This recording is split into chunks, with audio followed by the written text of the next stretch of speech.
Hi sewing friends, my name is Karina from Lifting Pins and Needles, and today I have a blazer. Now I showed you in my plans that I had recently purchased a blazer for a pattern called Three's a Charm from the pattern company Decades of Style. Now they specialize in like vintagey things, but they also have a range there that's more like everyday wear, like more modern styles, although sort of vintage but not that vintage, you know. I am not into like super vintage styles, but this pattern, and I will insert a picture here so you can see, it ticks a lot of boxes for me and the style that I like. So the most important of them being that it's very sleek.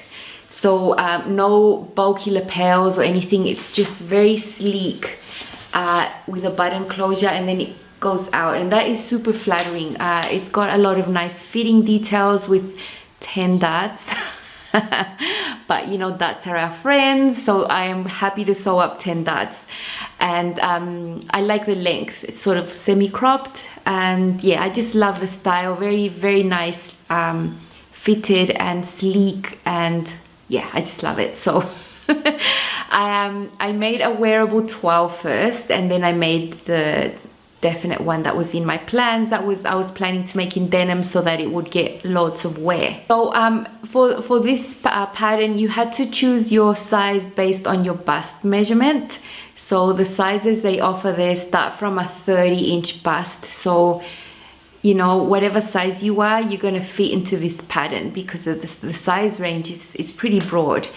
I think the largest bust size goes to 48, I believe. I might be wrong. I will put that down there in the description box. But anyhow, I looked at the finished garment measurements and had a bit of a hard time figuring out what size to make.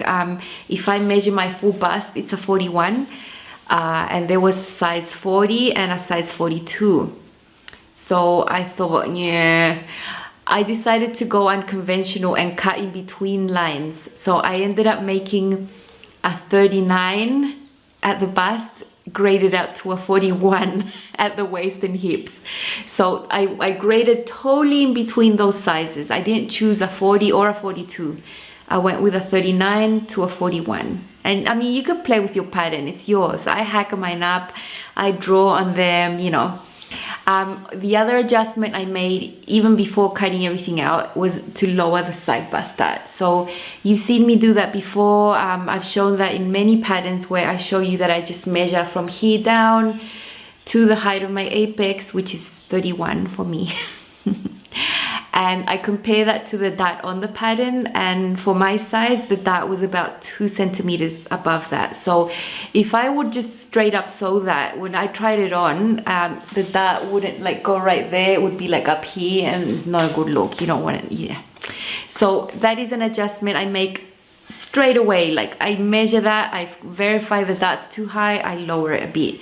It doesn't affect the fit otherwise because I left the depth of it the same. All I did was take the dart and put it down a little bit, you know. I also shortened it by about 1.5 centimeters because I don't like darts hitting like at the apex. I like them to hit a little bit further out. So the larger your bust size, I think the darts have to be a bit shorter than if they're smaller, you know, because you don't want pointy little darts there. So I made that adjustment. The other adjustment I made was the shoulders. Always have to make them narrower. I brought it in 1.5 centimeters. So those are the only adjustments I had to make to my wearable 12. I'll show you the layout here of how I got it in 1.2 meters, which is very nice. The jacket doesn't call for much fabric either, but I got mine out of 1.2 meters. So initially for this toile, I just wanted to play with it. I had a little piece of fabric left from a dress I made last year. I would not wear these together. It would be like too much, like print overload. I'll show you that dress here. It's an outer shirt dress with a hack of a half circle skirt with a high-low hem. So it's that same fabric, very thin, nice to work with. And I thought I'll just make it unlined, like a really thin summer jacket thing. But then as I was sewing it up, I thought, no, this has to be lined, you know, because the fabric is thin. It's just gonna fall much nicer if it's lined. And it's usually what I do. I mean, I try to go the lazy way, but then I end up making it more work. So I have filmed for you the way I managed to like sort out the lining and get my lining pieces for this jacket, because there are facings on the hems, there's facings everywhere basically, so few extra steps to get a lining piece, and that's what's coming now. This is the back pattern piece for my blazer. I have gone around and traced all the way around. I've marked the darts there, but I have left about 1/2 inch there excess fabric to make a little pleat at the back, and I have only marked the initial bit there of that dart. So let me take this away. So I'm not going to sew down that dart for the lining. I'm just going to fold it and make a pleat there. I am going to sew down that dart there though. So this is the facing piece, right? So I'm going to go and put that there. I am going to cut the facing exactly like this, but I want to attach lining onto there, right? So I have traced this on, and I'll try to do a close-up of this area there. So this is where the facing was, and I have traced that outer edge there. So I have that green line there. So I have gone and marked 2 centimeters above that with the blue line, and that is actually going to be my cut line there. When I attach these on together with a 1 centimeter seam allowance, as you see there, this will meet perfectly, and I'll have my lining piece that will match that. So basically I'm giving myself here 2 centimeters of seam allowance, but it's actually 1 because I'm not giving this any seam allowance, you know.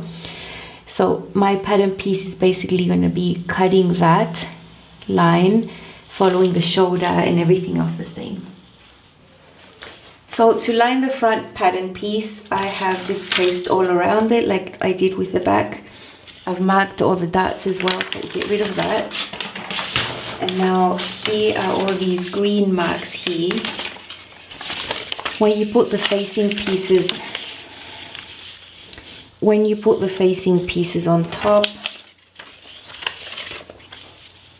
you have there, right? So I have marked those little facing pieces, all the edges, with green, and I hope you can see those green lines right there. And then from those green lines I've marked 2 centimeters under that all the way around, and that's going to give me that seam allowance to attach onto the facings. One way you can do this is to the facing add 1 centimeter there for seam allowance, and then here you add another centimeter for seam allowance, but because I can't be bothered to mess with this piece, I just add 2 centimeters here and it'll work just fine, you know. So I'm only lining the bodice of the jacket. I'm not going to line the sleeves at all. So this is going to be my front piece, and that is going to be my back. When I attach these to the facings that have fusible interfacing, you know, and I attach that on, I'll have the exact same pieces as the main fabric. Adding on a pleat there, a pleat at the shoulder. I think I will close this side bust dart. This one I am not going to close. I'm just going to leave a little pleat there. Cool. So that, I mean, that was relatively simple to do. I have my separate pattern pieces now for lining in case I want to make another one with lining. It just all depends on the fabric. You know, I've never intended to line the denim version, but this one, yeah, I thought it would benefit from being lined. So I'll show you a few clips, very short, of how I attached on the lining to the facing and the facing to the main bodice, or the body of the jacket. So that's coming now. Here is my blazer inside out, no sleeves. So here's the inside there, all 1,000 darts and the 1,000,000,000 darts I did on the lining as well. Here are the facing pieces that have got fusible interfacing, and I have gone ahead and pinned all the way around all the facings, and this includes a facing here for the hem as well, and it unites there with a seam. So I'm going to go ahead first and sew all the facings onto the jacket, and then I have already pinned my lining, if you can see there, with a 1 centimeter seam allowance. And for the lining, I'm actually just going to sew from here up around and down there. I'm not going to sew on the hems, like the bottom of the lining to the hem facings. I don't like doing that by machine. I prefer to hand sew that so I can try it on and get it perfect. Sometimes if your lining is a tad shorter, even a few millimeters shorter than your main fabric, then you have all this pulling and stuff. So I'd rather do it by hand and have a really nice finish, you know. Here you can see the black stitch lines there on the white interfacing. I've already clipped the corners there so I can turn them around. I've snipped all the way around so I can turn this around. Now I'll show you the back. See, this is the back facing and it's got the lining attached, and I've also clipped around here, I've clipped around there, clipped around everywhere. So I'm gonna show you tiny details of what I've been up to. I have already sewn everything, turned everything around. I have done understitching. You can't see that. Here on the points, I actually did the understitching for as much as I could. And then I kept going here on this. I understitched the hem as well. So it'll turn nicely up like that. So I'm gonna, the hems aren't done. I'm going to hand hem everything all the way around. I'm gonna hand hem. And on the back, the hem is supposed to be 1.5 inches, like 3 and some centimeters. So at this point, on the side seams here, you see the facing there on the front is slightly longer than the back hem, but that's fine, you know. I've sewn it together, opened the side seams like that, and then just folded it up. So you can see there, that's the facing for the front, and then at the back is just a normal hem. The lining I'm leaving hanging for now. That is the last step I'm going to do, and I'm going to do that by hand as well. Here you can see that little pleat I left there on the back. It's always better to have a bit more space in the lining because then it's not going to pull on your garment. So I have pinned my armholes together, the lining and the main fabric. You can see I've pinned them there everywhere. And this is where I give you my tip. If you turn around here, you're going to see, maybe there, you're going to see that I've pinned the lining a little bit inside. So that means that my lining is going to be a few millimeters bigger than my main body of the fabric. And I want that because if my lining at the bottom was slightly shorter, even by a few millimeters, then you get this like weird puckering stuff. And then it would, you know, it's going to look awful. So even here at the shoulder seams, you see my lining is a tad pinned inside. So that gives me a few millimeters of extra ease on the lining inside there. So far so good. It's looking really nice. So I'm excited. I'm going to do a basting stitch, just narrow there, to put these two together, and then I'm just going to treat this as one piece of fabric when I attach on my sleeves. So I just showed you that part because it was the most interesting, really. The rest, the construction was super simple. It was just sew up 1,000 darts because, you know, do up the side seams, attach on the sleeves. It was easy. It was a very easy make, like for a jacket, you know. So here is my wearable toile. I love the button. Look at this button. Really nice button. So you see the shape, you know, very sleek, and then that hits there at the waist, and then it has that little slanted shape there. I really like it. The 10 darts are basically side bust darts, that slanty dart there, so there's 4 there. And then at the back you have shoulder darts there, 1, 2, and then these long line darts that you can't see because of the print, so 4 more, you have 8. And then these sleeves, they're one-piece sleeves, but they have a dart there at the back.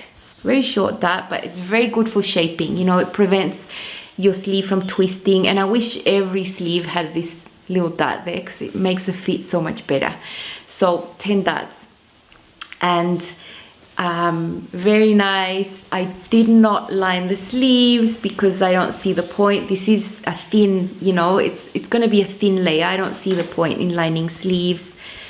So yeah, very nice. About finishing the bottom part of the blazer, you can see here, it's very difficult for me to show you the details. So I'm inserting a clip here of everything. Like I opened it up and showed you all the little bits and bobs about the lining. So that's coming now.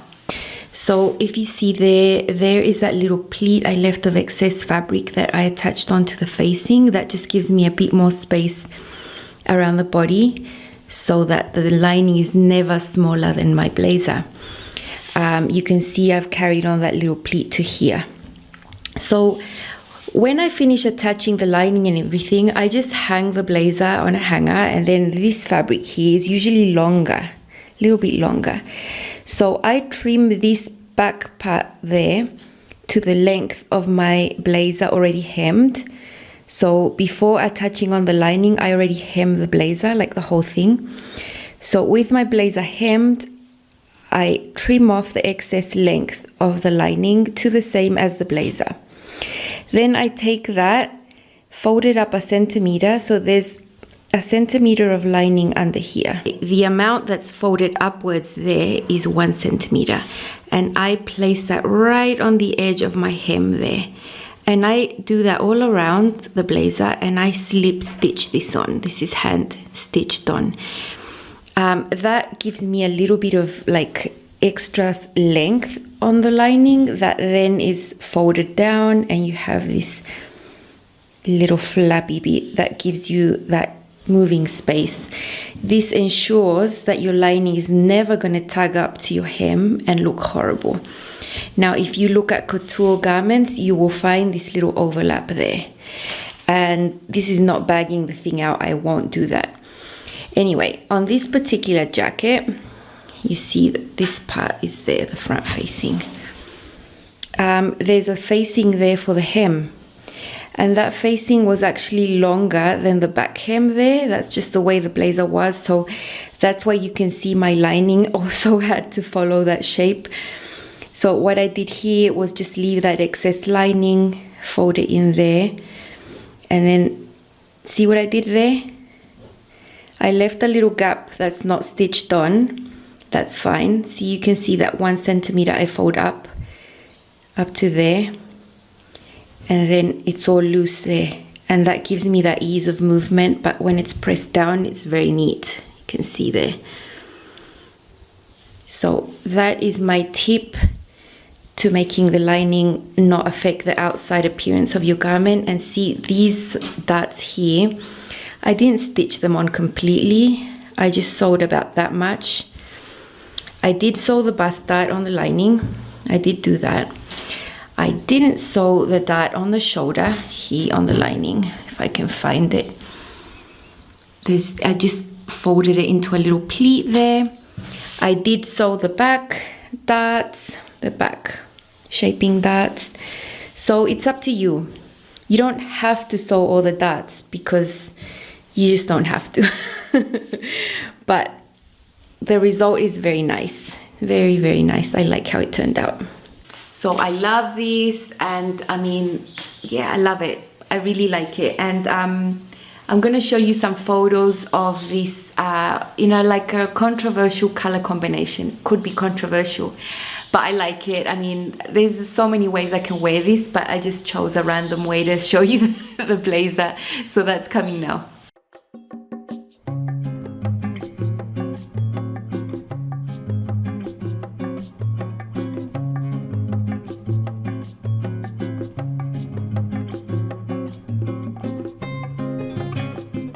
The fit is really nice. It comes in at the waist, it goes out at the hips. The darts are placed very nicely at the back. It gives nice back shaping. I love the lapel or lack of lapel. In summary, would I recommend you make this pattern? Totally, 100%. Like, make this pattern, please. It's so easy, and you get such a nice fit. You know, the construction's easy. You can make it harder yourself if you want, and you can line it, you know, if you think it's going to give a better look. But otherwise, the shaping, the bust darts, like all the 1,000 darts. On my line version, I had to sew up 8 darts, extra darts, because of the lining, But, I always say, and I believe that darts are here to help us, to make us look better, to make clothes sit good. So if something has loads of darts, good, I'm happy with them. I don't mind them. So yeah, I love the fit. I hope you enjoyed this video. I hope you got some learning out of it, the little tips and tricks that are a bit unconventional sometimes, So please like this video if you did enjoy it. If you haven't subscribed, you can, and you can hit the notification bell so you don't miss a sewing tip with me ever again. Bye, have fun sewing.